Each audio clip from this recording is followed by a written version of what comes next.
जय गुरु जी संगत जी, शुक्राना गुरु जी, नारंग अंकल।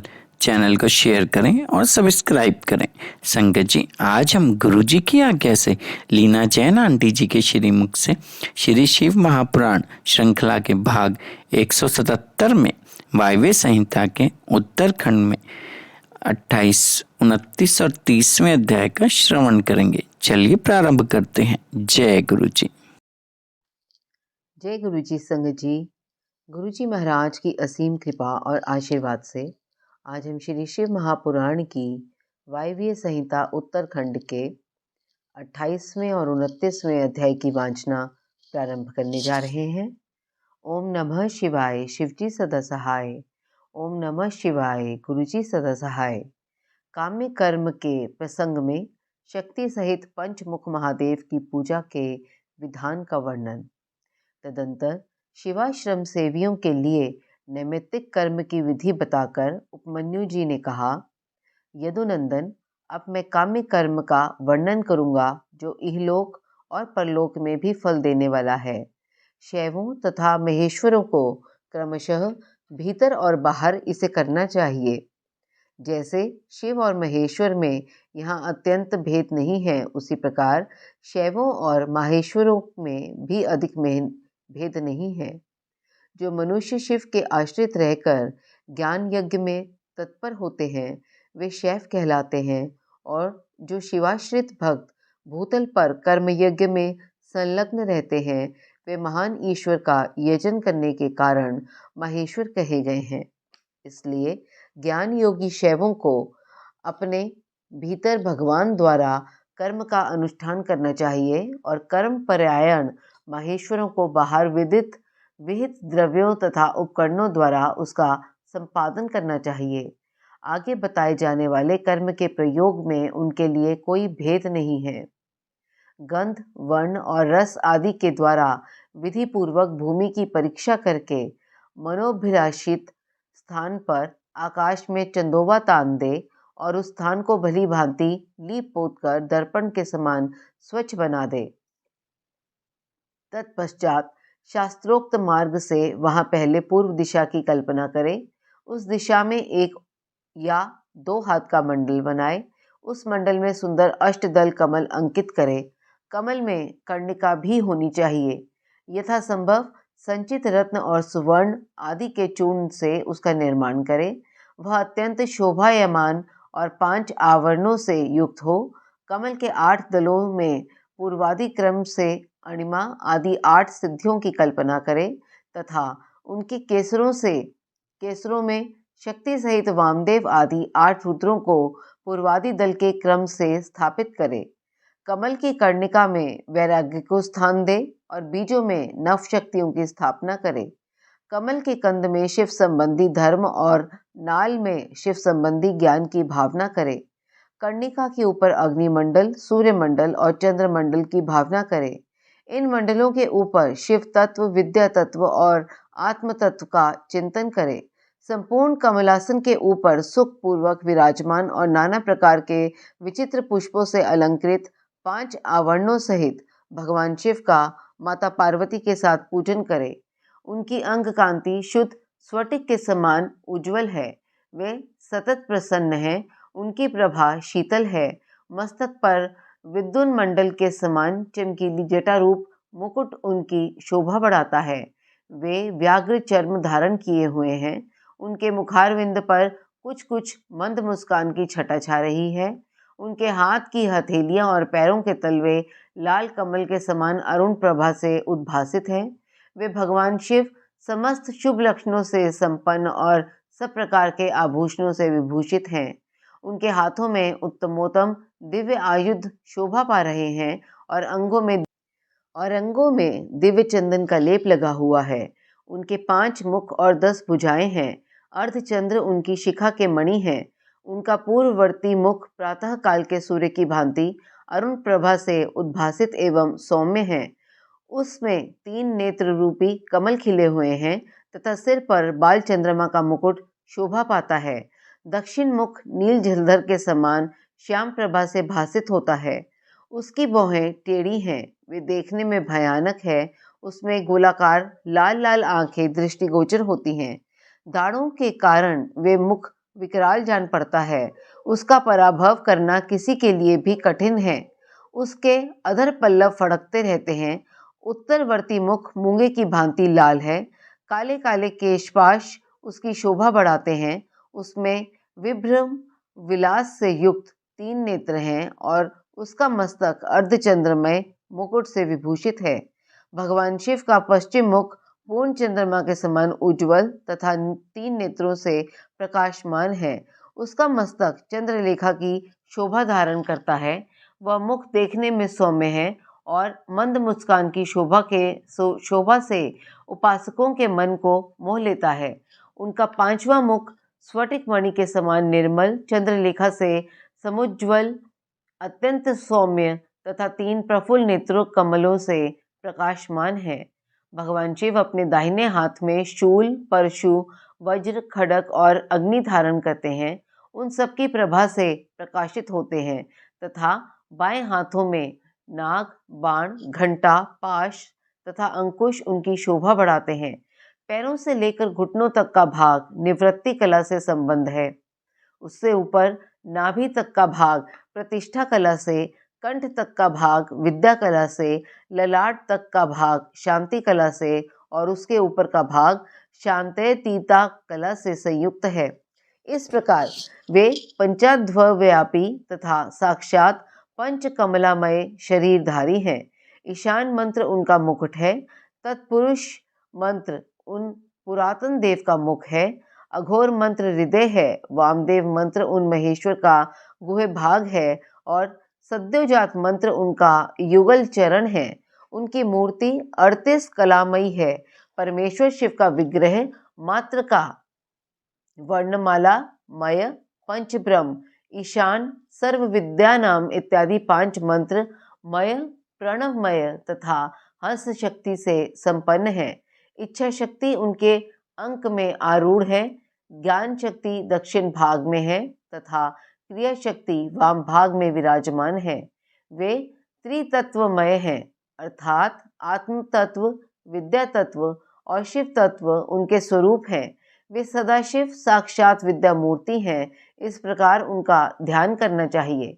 मूल मंत्र से मूर्ति की कल्पना और सकलीकरण की क्रिया करके मूल मंत्र से ही यथोचित रीति से क्रमशः पाद्य आदि विशेषाधर्य पर्यंत पूजा करें। फिर पराशक्ति के साथ साक्षात मूर्तिमान शिव का पूर्वोक्त मूर्ति में आवाहन करके सद व्यक्ति रहित परमेश्वर महादेव का गंधादि पंचोपचारों से पूजन करें। 5 ब्रह्म मंत्रों से, 6 अंग मंत्रों से, मात्र का मंत्र से, प्रणव से, शक्ति युक्त शिव मंत्र से, शांत तथा अन्य वेद मंत्रों से अथवा केवल शिव मंत्र से उन परम देव का पूजन करें। पाद्य से लेकर मुख शुद्धि पर्यंत पूजन संपन्न करके इष्ट देव का विसर्जन किए बिना ही क्रमशः 5 आवरणों की पूजा आरंभ करें। संगत जी, इसके साथ ही 28वां और 29वां अध्याय संपन्न हुआ। अब हम गुरुजी महाराज की कृपा और आशीर्वाद से 30वें अध्याय की वांछना प्रारंभ करते हैं। ओम नमः शिवाय, शिवजी सदा सहाय। ओम नमः शिवाय, गुरुजी सदा सहाय। आवरण पूजा की विस्तृत विधि तथा उक्त विधि से पूजन की महिमा का वर्णन। उपमन्यु कहते हैं, यदुनंदन, पहले शिवा और शिव के दाएं और बाएं भाग में क्रमशः गणेश और कार्तिकेय का गंध आदि 5 उपचारों द्वारा पूजन करें। फिर इन सबके चारों ओर ईशान से लेकर सद्योजात पर्यंत 5 ब्रह्म मूर्तियों का शक्ति सहित क्रमशः पूजन करें। यह प्रथम आवरण में किया जाने वाला पूजन है। उसी आवरण में हृदय आदि 6 अंगों तथा शिव और शिवा का अग्निकोण से लेकर पूर्व दिशा पर्यंत 8 दिशाओं में क्रमशः पूजन करें। वहीं वामा आदि शक्तियों के साथ वाम आदि 8 रुद्रों की पूर्वादि दिशाओं में क्रमशः पूजा करें। यह पूजन वैकल्पिक है। यदुनंदन, यह मैंने तुमसे प्रथम आवरण का वर्णन किया है। अब प्रेम पूर्वक दूसरे आवरण का वर्णन किया जाता है। श्रद्धा पूर्वक सुनो। पूर्व दिशा वाले दल में अनंत का और उनके वाम भाग में उनकी शक्ति का पूजन करें। दक्षिण दिशा वाले दल में शक्ति सहित सूक्ष्म देव की पूजा करें। पश्चिम दिशा के दल में शक्ति सहित शिवोत्तम का, उत्तर दिशा वाले दल में शक्ति युक्त एक नेत्र का, ईशान कोण वाले दल में एक रुद्र और उनकी शक्ति का, अग्नि कोण वाले दल में त्रिमूर्ति और उनकी शक्ति का, नैऋत्य कोण में दल में श्री कंठ और उनकी शक्ति का तथा वायव्य कोण वाले दल में शक्ति सहित शिखंडीश का पूजन करें। समस्त चक्रवर्तियों की भी द्वितीय आवरण में ही पूजा करनी चाहिए। तृतीय आवरण में शक्तियों सहित अष्ट मूर्तियों का पूर्वादि आदि 8 दिशाओं में क्रमशः पूजन करें। भव, शर्व, ईशान, रुद्र, पशुपति, उग्र, भीम और महादेव ये क्रमशः 8 मूर्तियां हैं। इसके बाद उसी आवरण में शक्तियों सहित महादेव आदि 11 मूर्तियों की पूजा करनी चाहिए। महादेव, शिव, रुद्र, शंकर, नील लोहित, ईशान, विजय, भीम, देवदेव, भवोद्भव तथा कर्पदीप या कपालीश ये 11 मूर्तियां हैं। इनमें से जो प्रथम 8 मूर्तियां हैं उनका अग्निकोण वाले दल से लेकर पूर्व दिशा पर्यंत 8 दिशाओं में पूजन करना चाहिए। देव को पूर्व दिशा के दल में स्थापित एवं पूजित करें और ईशान का पुनः अग्निकोण में स्थापन पूजन करें। फिर इन दोनों के बीच में भवोद्भव की पूजा करें और उन्हीं के बाद कपालीश या कपर्दीश का स्थापन पूजन करना चाहिए। उस तृतीय आवरण में फिर वृषभराज का पूर्व में, नंदी का दक्षिण में, महाकाल का उत्तर में, शास्ता का अग्निकोण के दल में, मातृकाओं का दक्षिण दिशा के दल में, गणेश जी का नैऋत्य कोण के दल में, कार्तिकेय का पश्चिम दल में, ज्येष्ठा का वायव्य कोण के दल में, गौरी का उत्तर दल में, चंड का ईशान कोण में तथा शास्ता एवं नंदीश्वर के बीच में मुनीन्द्र वृषभ का यजन करें। महाकाल के उत्तर भाग में पिंगल का, शास्ता और मातृकाओं के बीच में भृंगीश्वर का, मातृकाओं तथा गणेश जी के बीच में वीरभद्र का, स्कंद और गणेश जी के बीच में सरस्वती देवी का, ज्येष्ठा और कीर्तिकेय के बीच में शिव चरणों की अर्चना करने वाली श्री देवी का, ज्येष्ठा और गणाम्बा अर्थात गौरी के बीच में महामोटी की पूजा करें। गणाम्बा और चंड के बीच में दुर्गा देवी की पूजा करें। इसी आवरण में पुनः शिव के अनुचर वर्ग की पूजा करें। इस अनुचर वर्ग में रुद्रगण, प्रथमगण और भूतगण आते हैं। इन सब के विविध रूप हैं और ये सब के सब अपनी शक्तियों के साथ हैं। इनके बाद एकाग्रचित हो शिवा के सखी वर्ग का भी ध्यान एवं पूजन करना चाहिए। इस प्रकार तृतीय आवरण में देवताओं का विस्तार पूर्वक पूजन हो जाने पर उसके बाह्य भाग में चतुर्थ आवरण का चिंतन एवं पूजन करें। पूर्व दल में सूर्य का, दक्षिण दल में चतुर्मुख ब्रह्मा का, पश्चिम दल में रुद्र का और उत्तर दिशा के दल में भगवान विष्णु का पूजन करें। इन चारों देवताओं के भी पृथक पृथक आवरण हैं। इनके प्रथम आवरण में 6 अंगों तथा दीप्ता आदि शक्तियों की पूजा करनी चाहिए।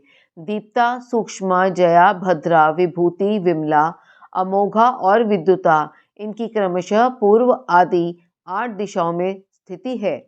द्वितीय आवरण में पूर्व से लेकर उत्तर तक क्रमशः 4 मूर्तियों की और उसके बाद उनकी शक्तियों की पूजा करें। आदित्य, भास्कर, भानु और रवि ये 4 मूर्तियां क्रमशः पूर्वादि चारों दिशाओं में पूजनीय हैं। तत्पश्चात अर्क, ब्रह्मा, रुद्र तथा विष्णु ये चारों मूर्तियां भी पूर्वादि दिशाओं में पूजनीय हैं। पूर्व दिशा में विस्तरा, दक्षिण दिशा में सूतरा, पश्चिम दिशा में बोधिनी और उत्तर दिशा में आप्यायनी की पूजा करें। ईशान कोण में उषा की, अग्नि कोण में प्रभा की, नैऋत्य कोण में प्राज्ञा की और वायव्य कोण में संध्या की पूजा करें। इस तरह द्वितीय आवरण में इन सब की स्थापना करके विधिवत पूजा करनी चाहिए। तृतीय आवरण में सोम, मंगल, बुद्धिमानों में श्रेष्ठ बुध, विशाल बुद्धि बृहस्पति, तेजोनिधि शुक्र, शनैश्चर तथा धूम्र वर्ण वाले भयंकर राहु केतु का पूर्वादि दिशाओं में पूजन करें। अथवा द्वितीय आवरण में द्वादश आदित्यों की पूजा करनी चाहिए और तृतीय आवरण में द्वादश राशियों की। उसके बाह्य भाग में 7 गणों की सब ओर पूजा करनी चाहिए। ऋषियों, देवताओं, गंधर्वों, नागों, अप्सराओं, ग्रामणियों, यक्षों, यातुधानों, 7 छंदोमय अश्वों तथा वाल्खिल्यों का पूजन करें। इस तरह तृतीय आवरण में सूर्यदेव का पूजन करने के पश्चात 3 आवरणों सहित ब्रह्मा जी का पूजन करें। पूर्व दिशा में हिरण्यगर्भ का, दक्षिण में विराट का, पश्चिम दिशा में काल का और उत्तर दिशा में पुरुष का पूजन करें। हिरण्यगर्भ नामक जो पहला ब्रह्मा है, उनकी अंग कांति कमल के समान है। काल जन्म से ही अंजन के समान काले हैं और पुरुष स्फटिक मणि के समान निर्मल हैं। त्रिगुण, राजस, तामस तथा सात्विक ये चारों भी पूर्वादि दिशा के क्रम से प्रथम आवरण में ही स्थित हैं। द्वितीय आवरण में पूर्वादि दिशाओं से के दलों में क्रमशः सनत कुमार, सनक, सनंदन और सनातन का पूजन करना चाहिए। तत्पश्चात तीसरे आवरण में 11 प्रजापतियों की पूजा करें। उनमें से प्रथम 8 का तो पूर्व दिशा आदि 8 दिशाओं में पूजन करें। फिर शेष 3 का पूर्व आदि के क्रम से अर्थात पूर्व दक्षिण एवं पश्चिम में स्थापन पूजन करें। दक्ष, रुचि, भृगु, मरीचि, अंगिरा, पुलस्त्य, पुलह, क्रतु, अत्रि, कश्यप और वशिष्ठ ये 11 विख्यात प्रजापति हैं। इनके साथ इनकी पत्नियों का भी क्रमशः पूजन करना चाहिए। प्रसूति, आकुति, ख्याति, संभूति, धृति, स्मृति, क्षमा, सन्नति, अनसूया, देवमाता, अदिति तथा अरुंधति ये सभी ऋषि पत्नियां पतिव्रता, सदाशिव पूजन परायणा, कांतिमती और प्रिय दर्शना अर्थात परम सुंदरी हैं। अथवा प्रथम आवरण में चारों वेदों का पूजन करें, फिर द्वितीय आवरण में इतिहास पुराणों की अर्चना करें तथा तृतीय आवरण में धर्मशास्त्र सहित संपूर्ण वैदिक विद्याओं का सब और पूजन करना चाहिए। चारों वेदों को पूर्वादि 4 दिशाओं में पूजना चाहिए। अन्य ग्रंथों को भी अपनी रुचि के अनुसार 8 या 4 भागों में बांटकर सब और उसकी पूजा करनी चाहिए। इस प्रकार दक्षिण में 3 आवरणों से युक्त ब्रह्मा जी की पूजा करके पश्चिम में आवरण सहित रुद्र का पूजन करना चाहिए। ईशान आदि 5 ब्रह्म और हृदय आदि 6 अंगों को रुद्रदेव का प्रथम आवरण कहा गया है। द्वितीय आवरण विद्वेश्वरमय है। तृतीय आवरण में भेद है, अतः उसका वर्णन किया जाता है। उस आवरण में पूर्वादि दिशाओं के क्रम से त्रिगुणादि 4 मूर्तियों की पूजा करनी चाहिए। पूर्व दिशा में पूर्ण रूप शिव नामक महादेव पूजित होते हैं। इनकी त्रिगुण संज्ञा है क्योंकि ये त्रिगुणात्मक जगत के आश्रय हैं। दक्षिण दिशा में राजस पुरुष के नाम से प्रसिद्ध सृष्टिकर्ता ब्रह्मा का पूजन किया जाता है। ये भव कहलाते हैं। पश्चिम दिशा में तामस पुरुष अग्नि की पूजा की जाती है। इन्हीं को संहारकारी हर कहा गया है। उत्तर दिशा में सात्विक पुरुष सुखदायक विष्णु का पूजन किया जाता है। ये ही विश्वपालक मृड हैं। इस प्रकार पश्चिम भाग में शंभु के शिव रूप का जो 25 तत्वों का साक्षी 26वां तत्व रूप है, पूजन करके उत्तर दिशा में भगवान विष्णु का पूजन करना चाहिए। इनके प्रथम आवरण में वासुदेव को पूर्व में, अनिरुद्ध को दक्षिण में, प्रद्युम्न को पश्चिम में और संकर्षण को उत्तर में स्थापित करके इनकी पूजा करनी चाहिए। यह प्रथम आवरण बताया गया है। अब द्वितीय शुभ आवरण बताया जाता है। मत्स्य, कूर्म, वराह, नरसिंह, वामन तीनों में से एक राम, आप, कृष्ण और हयग्रीव ये द्वितीय आवरण में पूजित होते हैं। तृतीय आवरण में पूर्व भाग में चक्र की पूजा करें। दक्षिण भाग में कहीं भी प्रतिहत न होने वाले नारायण अस्त्र का यजन करें। पश्चिम में पांचजन्य का और उत्तर में शांग धनुष की पूजा करे। इस प्रकार 3 आवरणों से युक्त साक्षात विश्व नामक परम हरि महाविष्णु की, जो सदा सर्वत्र व्यापक है, मूर्ति की भावना करके पूजा करे। इस तरह विष्णु के चतुर्व्यूह क्रम से 4 मूर्तियों का पूजन करके क्रमशः उनकी 4 शक्तियों का पूजन करे। प्रभा का अग्नि कोण में, सरस्वती का नैऋत्य कोण में, गणाम्बिका का वायव्य कोण में तथा लक्ष्मी का ईशान कोण में पूजन करे। इस प्रकार भानु आदि मूर्तियों और उनकी शक्तियों का पूजन करके उसी आवरण में लोकेश्वरों की पूजा करे। उनके नाम इस प्रकार हैं: इंद्र, अग्नि, यम, निरति, वरुण, वायु, सोम, कुबेर तथा ईशान। इस प्रकार चौथे आवरण की विधि पूर्वक पूजा संपन्न करके बाह्य भाग में महेश्वर के आयुधों की अर्चना करे। ईशान कोण में तेजस्वी त्रिशूल की, पूर्व दिशा में वज्र की, अग्नि कोण में परशु की, दक्षिण में बाण की, नैऋत्य कोण में खड्ग की, पश्चिम में पाश की, वायव्य कोण में अंकुश की और उत्तर दिशा में पिनाक की पूजा करे। तत्पश्चात पश्चिमाभिमुख रौद्र रूपधारी क्षेत्रपाल का अर्चन करे। इस तरह पंचम आवरण की पूजा का संपादन करके समस्त आवरण देवताओं के बाएं भाग में अथवा 5वें आवरण में ही मातृकाओं का सहित महावृषभ नंदीकेश्वर का पूर्व दिशा में पूजन करे। तदंतर समस्त देव योनियों की चारों ओर अर्चना करे। इसके सिवा जो आकाश में विचरने वाले ऋषि, सिद्ध, दैत्य, दक्ष, राक्षस, अनंत आदि नागराज, उन नागेश्वरों के कुल में उत्पन्न हुए अन्य नाग, डाकिनी, भूत, वेताल, प्रेत और भैरव के नायक, नाना योनियों में उत्पन्न हुए अन्य पातालवासी जीव, नदी, समुद्र, पर्वत, वन, सरोवर, पशु, पक्षी, वृक्ष, कीट आदि शूद्र योनि के जीव, मनुष्य, नाना प्रकार के आकार वाले मृग, शूद्र जंतु, ब्रह्मांड के भीतर के लोक, कोटि कोटि ब्रह्मांड, ब्रह्मांड के बाहर के असंख्य भुवन और उनके अधीश्वर तथा 10 दिशाओं में स्थित ब्रह्मांड के आधारभूत रुद्र हैं, और गुण जनित, माया जनित, शक्ति जनित तथा उससे भी परे जो कुछ भी शब्दवाच्य जड़ चेतनात्मक प्रपंच है, उन सबको शिवा और शिव के पार्श्व भाग में स्थित जानकर उनका सामान्य रूप से यजन करे। वे सब लोग हाथ जोड़कर मंद मुस्कान युक्त मुख से सुशोभित होते हुए प्रेम पूर्वक महादेव और महादेवी का दर्शन कर रहे हैं, ऐसा चिंतन करना चाहिए। इस तरह आवरण पूजा संपन्न करके विक्षेप की शांति के लिए पुनः देवेश्वर शिव की अर्चना करने के पश्चात पंचाक्षर मंत्र का जप करें।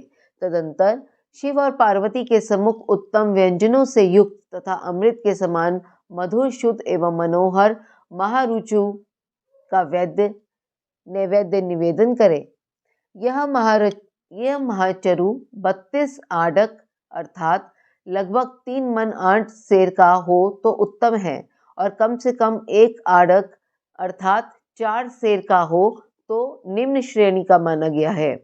अपने वैभव के अनुसार जितना हो सके महाचरु तैयार करके उसे श्रद्धापूर्वक निवेदित करे। तदंतर जल और तांबुल, इलायची आदि निवेदन करके आरती उतारकर शेष पूजा समाप्त करे। याग के उपयोग में आने वाले द्रव्य, भोजन, वस्त्र आदि को उत्तम श्रेणी का ही तैयार करा कर दे। भक्तिमान पुरुष वैभव होते हुए धन व्यय करने में कंजूसी न करे। जो शठ और या कंजूस है और पूजा के प्रति उपेक्षा की भावना रखता है, वह यदि कृपणतावश कर्म को किसी अंग से हीन कर दे तो उसके वे काम्य कर्म सफल नहीं होते, ऐसा सत्पुरुषों का कथन है। इसलिए मनुष्य यदि फल सिद्धि का इच्छुक हो तो उपेक्षा भाव को त्याग कर संपूर्ण अंगों के योग से काम्य कर्मों का संपादन करे। इस तरह पूजा समाप्त करके महादेव और महादेवी को प्रणाम करे। फिर भक्ति भाव से मन को एकाग्र करके स्तुति पाठ करे। स्तुति के पश्चात साधक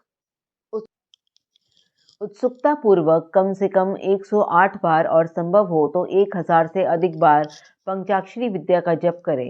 तत्पश्चात क्रमशः विद्या और गुरु की पूजा करके अपने अभ्युदय और श्रद्धा के अनुसार यज्ञ मंडल के सदस्यों का भी पूजन करें।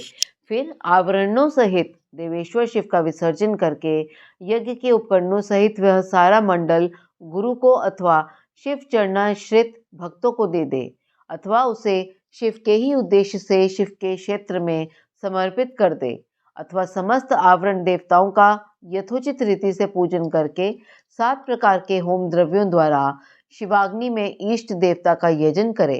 इन तीनों लोकों में विख्यात योगेश्वर नामक योग है। इससे बढ़कर कोई योग त्रिभुवन में कहीं नहीं है। संसार में कोई ऐसी वस्तु नहीं जो इससे साध्य न हो। इस लोक में मिलने वाला कोई फल हो या परलोक में, इसके द्वारा सब सुलभ हैं। यह इसका फल नहीं है, ऐसा कोई नियंत्रण नहीं किया जा सकता, क्योंकि संपूर्ण श्रेय रूप साध्य का यह श्रेष्ठ साधन है। यह निश्चित रूप से कहा जा सकता है कि पुरुष जो कुछ फल चाहता है वह सब चिंतामणि के समान इससे प्राप्त हो सकता है। तथापि किसी क्षुद्र फल के उद्देश्य से इसका प्रयोग नहीं करना चाहिए, क्योंकि किसी महान से लघु फल की इच्छा रखने वाला पुरुष स्वयं लघुतर हो जाता है। महादेव जी के उद्देश्य से महान या अल्प जो भी कर्म किया जाए वह सब सिद्ध होता है। अतः उन्हीं के उद्देश्य से कर्म का प्रयोग करना चाहिए। शत्रु तथा मृत्यु पर विजय पाना आदि जो फल दूसरों से सिद्ध होने वाले नहीं हैं, उन्हें उन्हीं लौकिक या पारलौकिक फलों के लिए विद्वान पुरुष इसका प्रयोग करे। महापातकों में, महान रोग से भय आदि में तथा दुर्भिक्ष आदि में यदि शांति करने की आवश्यकता हो तो इसी से शांति करे। अधिक बढ़ बढ़कर बातें बनाने से क्या लाभ। इस योग को महेश्वर शिव ने शैवों के लिए बड़ी भारी आपत्ति का निवारण करने वाला अपना निजी अस्त्र बताया है। अतः इससे बढ़कर यहाँ अपना कोई रक्षक नहीं है, ऐसा समझकर इस कर्म का प्रयोग करने वाला पुरुष शुभ फल का भागी होता है। जो प्रतिदिन पवित्र एवं एकाग्रचित होकर स्तोत्र मात्र का पाठ करता है वह भी अभीष्ट प्रयोजन का अष्टमांश फल पा लेता है। जो अर्थ का अनुसंधान करते हुए पूर्णिमा, अष्टमी अथवा चतुर्दशी को उपवास पूर्वक स्तोत्र का पाठ करता है उसे आधा अभीष्ट फल प्राप्त हो जाता है।